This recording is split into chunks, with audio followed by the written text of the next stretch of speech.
Good morning. Uh, I feel a bit crappy today, to be fair, and I'll probably look at it as well. I do. Um, Had an awful night's sleep last night, and to be honest with you, I haven't been sleeping good in months anyway. But I was kind of woken up with a headache, and I was cold, and I had the electric blanket on. Yes, I'm in Australia, and yes, the electric blanket's on, and we've got like a dual one, so my half's heated and the other half isn't, which is cool because I love the heat. Gotta have it. In fact, I keep it on low all night. So I've had Pippa, the cat, on me a lot of the night, trying to keep warm as well because it is bloody freezing now, to be honest.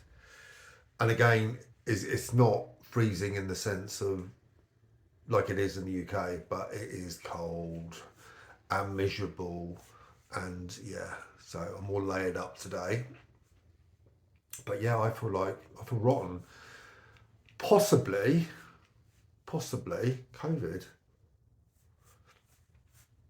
But we don't talk about that these days. Nobody really sort of bothers with it anymore, which is quite odd.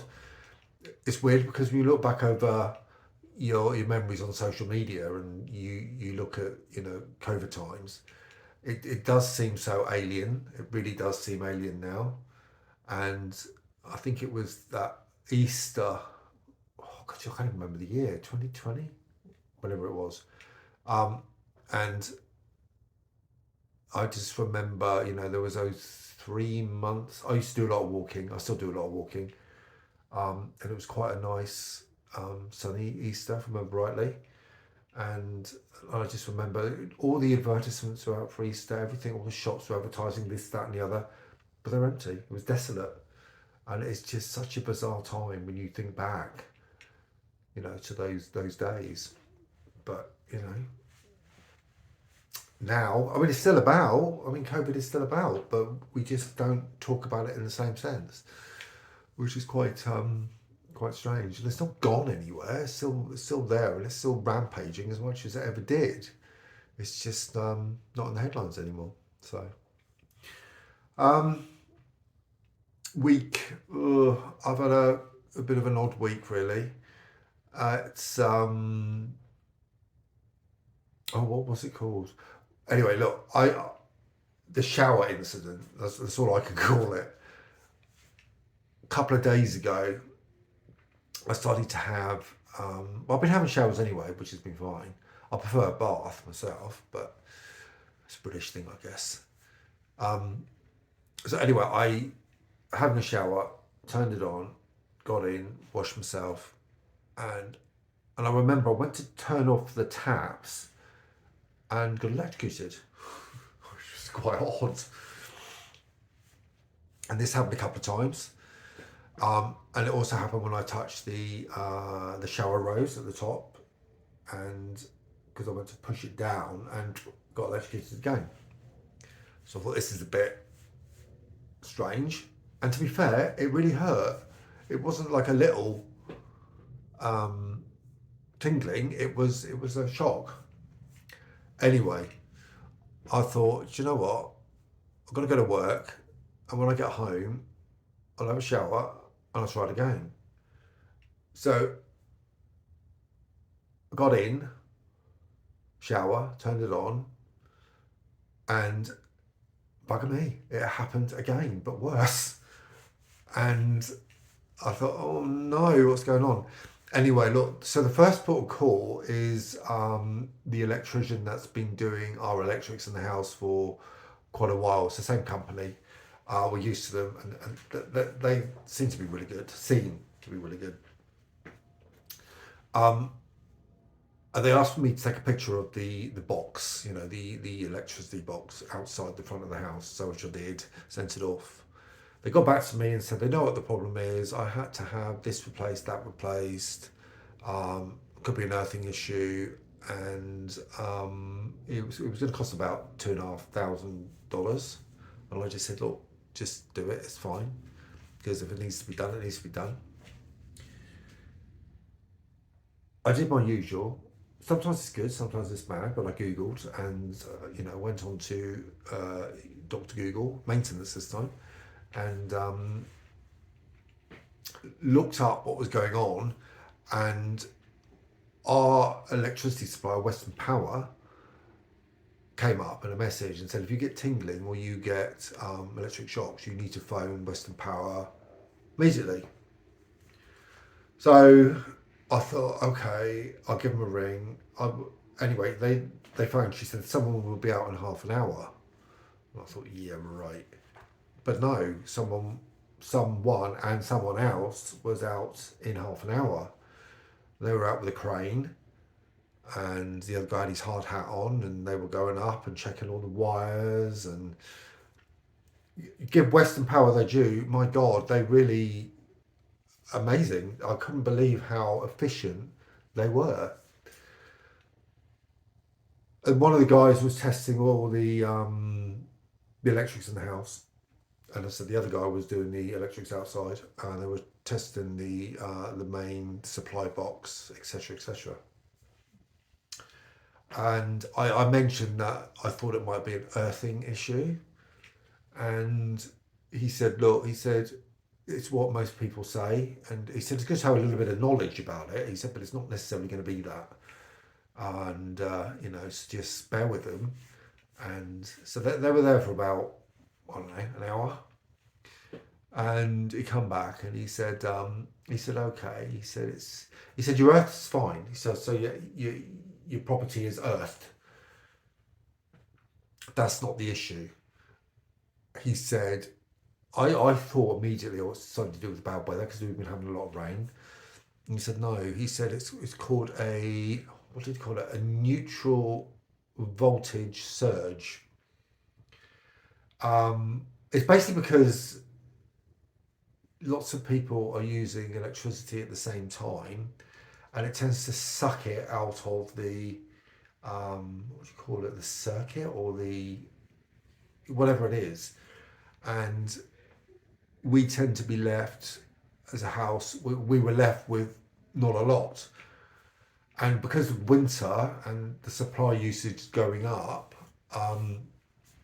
yeah, we weren't left with the amount of electricity we needed. And he said, look, he said, there's nothing I can do about it. There's nothing you can do about it. He said, when you have a shower, you need to run the shower, stand in once it's running, wash yourself, get out, dry yourself, and then turn it off. The mere fact that I was stood in the shower tray, I was getting electric shock because in effect it was earthing as such. So I can't describe this.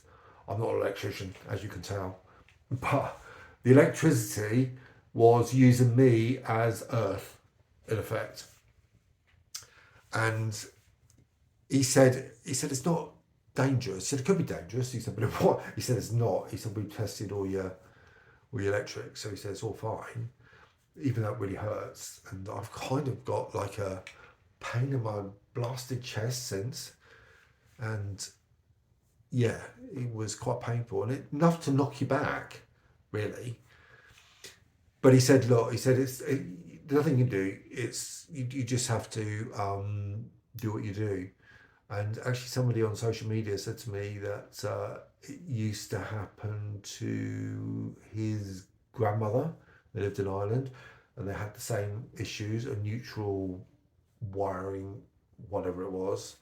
So I guess it's to do with our electricity system here. I don't know much about it. And I do know Jason's mother in her house, when we were staying there for a bit, if we used too much electric, everything used to trip out and it used to cause problems. Now, as far as I'm concerned, and correct me if I'm wrong, but the houses here are not built to the same standards they are in the UK. It was the same as Spain. When we lived in Spain, we used to have the same issue. We used to have trip switches going off all the time if you use too much, especially if you put a kettle on. sort of the way Spanish make tea or coffee. They do it on a stove. So as soon as you put a kettle on or toaster, it used to go pop all the time. So the electricity supply there was very similar to here. It wasn't up to the same standards. So yeah, it was a bit weird, to say the least. And kind of lesson learned. And as long as you just follow the guidelines, it should be fine, and you won't die. So I've said to the other half, just do not have a kettle on or toaster when I'm having a shower, please, because I don't really want another electric shock. Funnily enough, he hasn't been shocked, so he's been fine. And I don't know what it is. Apparently, this is the oddity.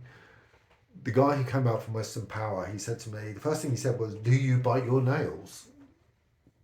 And yes, I bite my nails, and I always have done. And he said, "Okay." He said, "That answers the question." He said, "Because you are more prone to get these shocks because your fingers are more sensitive. Obviously, where you're chewing nails, and you tend to, cause tiny little wounds that you might not even see, but it makes that shock even more powerful. Most people don't feel it at all, but I do. So there you go. Sensitive soul. What day are we today? It's Friday. So I've had quite a short week. I was off Tuesday, and it's going to be another weekend of doing absolutely sweet FA. I'm not doing anything at all. I just want to relax. I need to catch up on sleep. I've started my tax return. It's that time of year here, and everybody, rather like the United States, everybody here has to do a tax return, and you have to pay for an accountant to do that. And what did we have last year? H&R Block. I think they've got the same in the United States, but they do our tax return, and it's a few $100s each to get it done, and hopefully they will get us some form of refund. Apparently, generally you do get a refund. I mean, last year we got a huge one, but we'd only been working for part of the year, so yeah. So hopefully we'll get something this year to go towards holiday, really. And yeah, I'm just glad I didn't have to pay, because I had money saved up to get a new kitchen, a new bathroom, etc. I'm glad I'm not having to delve into that to pay for an upgrade on the the electricity box, which we do not need.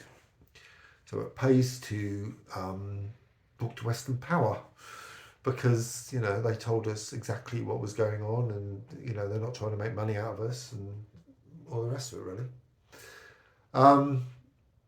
Yeah, so that's about it this week. Not a lot's happened. I'm still alive. I haven't died of electric shock. So that's a good thing. Or have a good weekend, and I'm sure your summer. Oh, what about the election in the UK?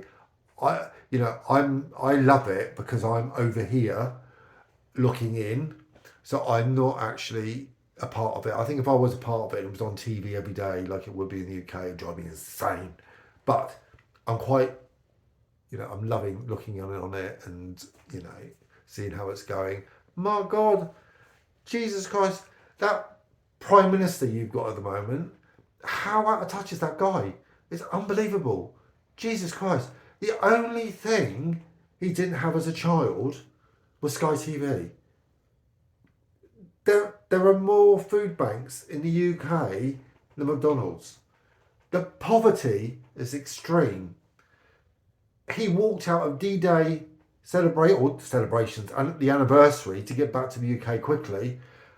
These people sacrificed their life for the UK. Yet all he talks about is, oh, didn't have Sky TV as a kid. My parents made sacrifices so I could go to a £52,000. That's $105,000 a year school. If that guy wins the election, then British people deserve everything they get, I'm afraid, because he is beyond the pale. I don't think I've ever... look, Boris Johnson went to Eton. He was a highly educated man, but even he was in touch with the ordinary working man and woman. That guy, oh my God. Please get him out. Jesus. And this 6-week campaign, 6 bloody weeks of politics. Christ almighty. Get him out. That's all you got to do. Just vote that man out, for God's sake. Anyway, his blood pressure's going up and I can feel it on my watch going ting, ting, ting. I've got to go. All the best. Have a good week. Ciao.